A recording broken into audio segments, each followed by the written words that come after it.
Good morning दोस्तों। आइए आज के इस वीडियो में हम लोग एसआई से क्वेश्चन को सॉल्व करते हैं। तो साधारण ब्याज का जो इस टाइप का क्वेश्चन आता है और एग्जाम में अक्सर आ ही जाता है। देखिए, यदि कोई धनराशि किसी निश्चित साधारण ब्याज दर पर 5 वर्षों में 1125 तथा 8 वर्षों में 1200 हो जाती है, तो वह धनराशि ज्ञात कीजिए। मतलब हमें धनराशि ज्ञात करना है। पहले टाइम पीरियड में उसका जो मिश्र धन होगा वो 1125 और दूसरे टाइम पीरियड में मतलब 8 वर्ष में वो 1200। मतलब ऐसे करके आपके साथ में क्वेश्चन आएगा। दो टाइम पीरियड में अलग अलग मिश्र धन दे रखा होगा, ठीक है। जैसे इसमें 5 वर्षों में 1125, मतलब इसमें मूलधन और प्लस ब्याज शामिल है। ये 8 वर्षों में मूलधन प्लस ब्याज शामिल है और यहाँ पर वो धनराशि ज्ञात करनी है। बाकी इसमें कोई इन्फॉर्मेशन नहीं दे रखी होती है। तो इन टाइप के क्वेश्चनों को कैसे सॉल्व करेंगे, आइए हम बहुत ही आसान तरीके से आपको बताने वाले हैं। देखिए, सबसे पहले आप ध्यान दीजिए, 5 वर्षों में 1125 ये टाइम दे रखा है और ये दे रखा है मिश्र धन। तो 5 वर्ष, यहाँ देखिए 5 ईयर में कोई धनराशि क्या हो जाती है 1125, और 8 सालों में 5 सालों में ये हो गई, और 8 सालों में 8 ईयर में वो धनराशि हो जा रही है आपकी 1200, ठीक है। ये 1200 हो गई।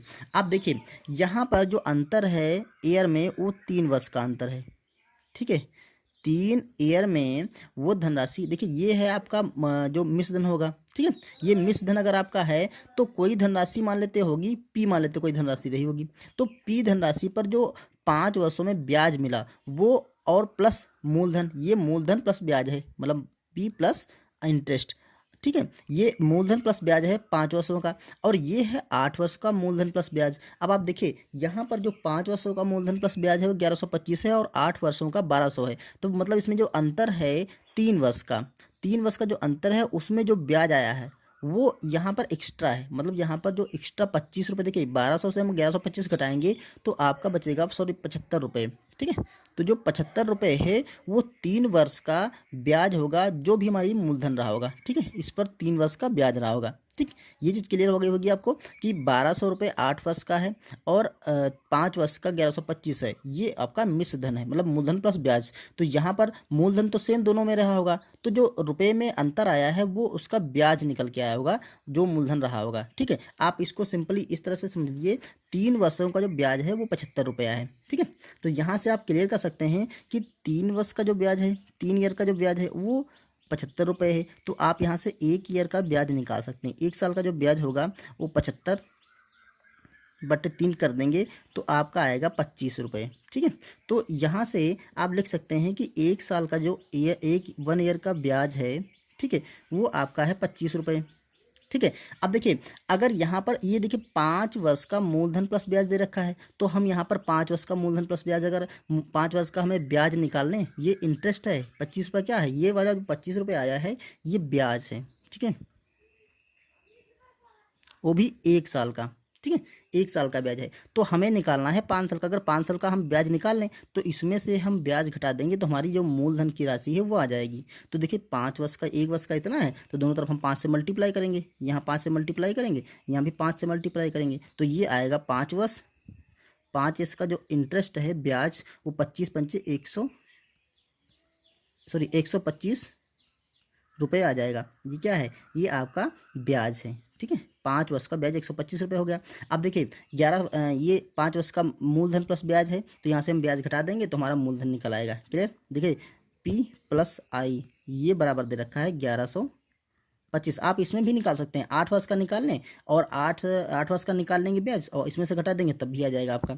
तो देखिए ये मूलधन प्लस ब्याज है, इसमें से हम ब्याज घटा देंगे, ये वाला ब्याज क्या कर देंगे, इससे घटा देंगे। तो ब्याज आया है 125 रुपये, तो ये घटा देंगे तो हमारा बच जाएगा सीधे सीधे 1000 रुपये, ठीक है। तो 1000 रुपये जो मूलधन आपका था पी, वही निकालना था धनराशि, तो 1000 रुपये आपकी धनराशि आ जाएगी।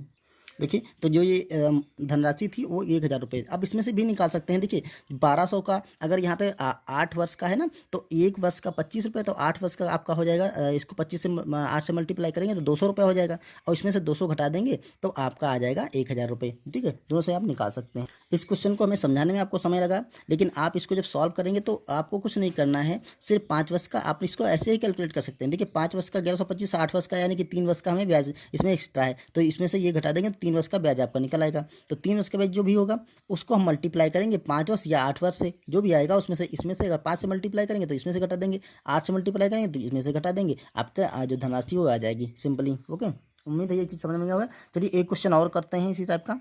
यहाँ पर दे रखा है साधारण ब्याज की किसी दर पर कोई राशि 3 वर्षों में 1040 और 5 वर्षों में 1200 हो जाती है, तो वह धनराशि ज्ञात कीजिए। तो सिंपली आपको क्या करना है, देखिए 3 वर्ष का है आपका 1040 और आपका 5 वर्ष का है 1200। क्लियर। देखो यहाँ पर जो अंतर है वो 2 वर्ष का अंतर है, यहाँ पर जो रुपए में अंतर है वो आपका आ रहा है, देखिए 1200 से घटाएंगे तो ये आपका 0 बचेगा, 10 से यहाँ पे 60 6 बच जाएगा, यहाँ पर 11 से यहाँ पर 1 बच जाएगा, 160 रुपये। मतलब जो 2 वर्ष का ब्याज है वो 160 रुपये। ये आपको पता है ये आपका मिश्र धन है, अमाउंट है टोटल, ठीक है। ये अमाउंट बराबर होता है पी मूलधन प्लस इंटरेस्ट, तो ये दोनों उसमें शामिल हैं। तो 3 वर्ष का मूलधन प्लस ब्याज ये है और 2 वर्ष का ये है, तो हम यहाँ से निकाल सकते हैं 3 वर्ष का, चाहे तो आप 5 वर्ष का निकाल लीजिए। देखिए 1 वर्ष का ऐसे लिख सकते हैं, 1 वर्ष का जो ब्याज है वो आपका है 160 रुपये। तो हम 5 वर्ष का निकाल लेते हैं, 5 वर्ष का जो ब्याज होगा वो क्या हो जाएगा, 160 को हम मल्टीप्लाई कर देंगे 5 से, तो ये जो निकल के आएगा वो आपका होगा 16 पंचे 80, मतलब 800। यहाँ पर दोस्तों थोड़ी मिस्टेक हो गई है, ये 1 वर्ष का नहीं बल्कि ये 2 वर्ष का ब्याज है, ठीक है। यहाँ पर 2 वर्ष का ब्याज करेंगे तो जब 2 वर्ष का 160 रुपये है तो पहले हम निकालेंगे 1 वर्ष का। 1 वर्ष का आपका हो जाएगा 160 को हम 2 से डिवाइड करेंगे तो ये आपका आ जाएगा 8 मतलब 80 रुपये, ठीक है। 80 रुपये, 1 वर्ष का ब्याज आपका 80 रुपये है, ठीक है, क्योंकि यहाँ पे थोड़ी गलती हो गई थी। 1 वर्ष का ब्याज 80 रुपये है, तो 5 वर्ष का क्या हो जाएगा, यहाँ पे हम 80 को मल्टीप्लाई करेंगे, ठीक है। 80 को क्योंकि 1 वर्ष का 80 रुपये ना, तो 5 वर्ष का हो जाएगा 8 पंचे 40, 400 रुपये, ठीक है। ये 400 रुपये 5 वर्ष का ब्याज हो गया। अब हमें क्या करना है, हमें निकालना है इसका मूलधन निकालना है। तो धनराशि क्या होगी, देखिए यहाँ पर जो ये वाला रुपया है ये अमाउंट 5 वर्ष का मूलधन प्लस ब्याज है, ठीक है। तो अगर इसमें से हम ब्याज घटा देंगे तो हमारा अमाउंट से, अगर हम देखें अमाउंट से अगर हम घटा देते हैं अमाउंट माइनस इंटरेस्ट ब्याज घटा, तो हमारा मूलधन आ जाता है। तो अमाउंट देखिए यहाँ पर अमाउंट आपका है 1200 रुपये, इसमें से हम 400 रुपये ब्याज है तो 400 रुपये हम घटा देंगे, तो 5 वर्ष का ये ब्याज था ना 400 रुपये, हमने घटा दिया तो हमारा बच गया यहाँ पे 800 रुपये, ठीक है। तो यही 800 रुपये हमारा क्या हो गया, मूलधन हो गया। 800 का मूलधन था, वही हमारा आंसर निकालना था। आप इसमें से भी निकाल सकते, देखिए 2 वर्ष का, अगर 2 वर्ष का ब्याज आपका 80 रुपये, सॉरी 2 वर्ष का ब्याज 160 है तो 1 वर्ष का आपका 80 हो जाएगा।